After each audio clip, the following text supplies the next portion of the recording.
So what's up guys, welcome back to my YouTube channel. Isang magandang umaga sa inyo.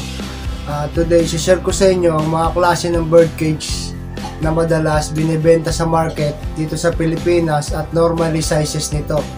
So kung interesado ka sa content ko today, stay tuned ka lang. Pero bago ang lahat, huwag mo kalimutan mag-subscribe at pakishare na rin ang video ito. So guys, tara umpisa natin in 1, 2, 3.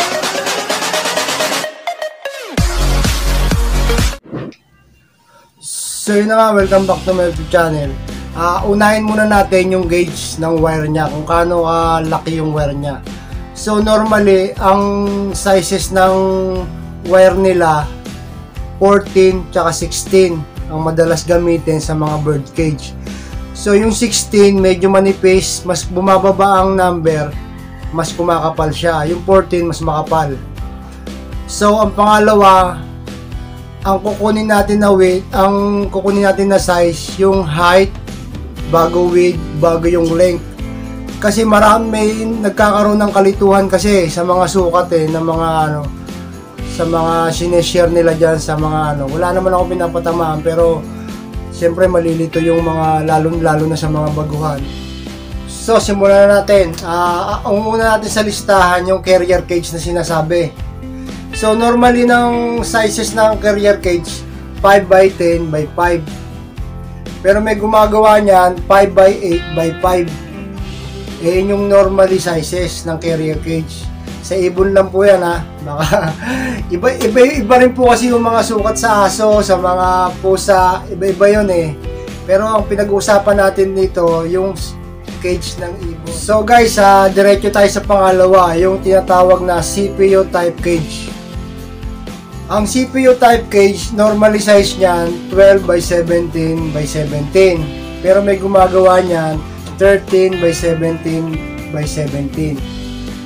So, kailangan maging familiar kayo sa sukat niyan. Ayan po yung normally size ng CPU cage na tinatawag nila. So, diretso tayo sa pangatlo, yung tinatawag na single cage. So, ito medyo may kalakihan to. Ang single cage kasi, normally size ito 15x24x15, pero may gumagawa nito 17x18x17. Yan yung tinatawag na single cage.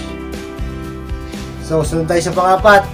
Ang pangapat, single AC type cage.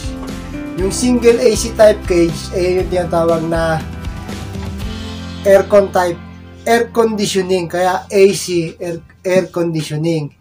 So ibig sabihin, pwedeng ipasok yung nest box sa loob para secure siya.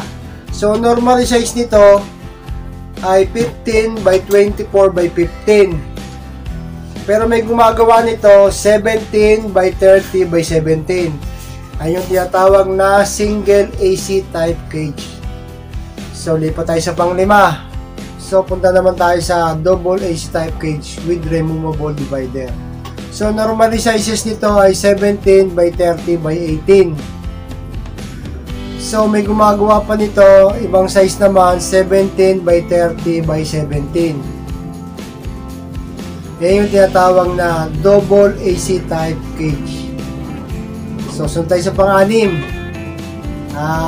Ang pang-anim natin, yung tinatawag na flight cage. So medyo may kalakihan na to, yung flight cage na to, kasi fit na to At ang normal size nito 2x4x2 feet.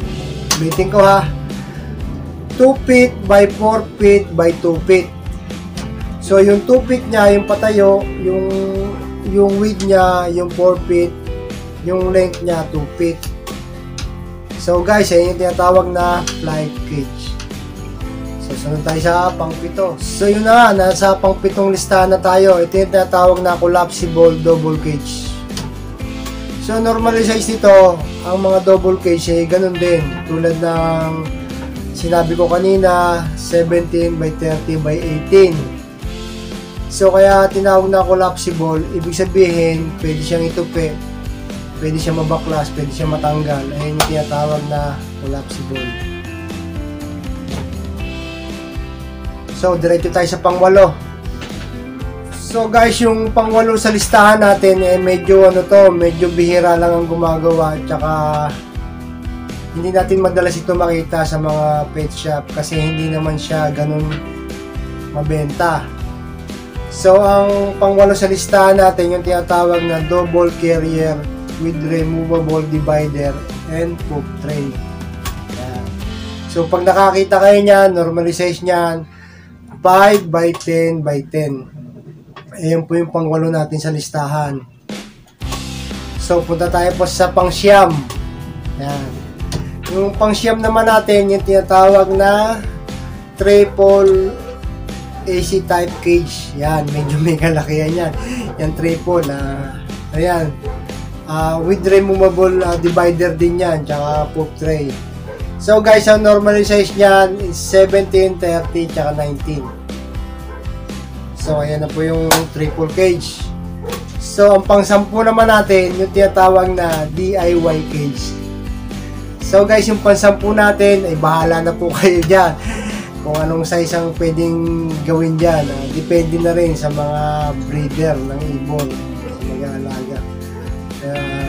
So guys, sana may natutunan kayo sa video kong ito at nagpapasalamat ako sa mga sumusuporta sa video kong ito at sa mga bago pa lang guys, subscribe naman kayo at paki-share nyo na rin ang video ito para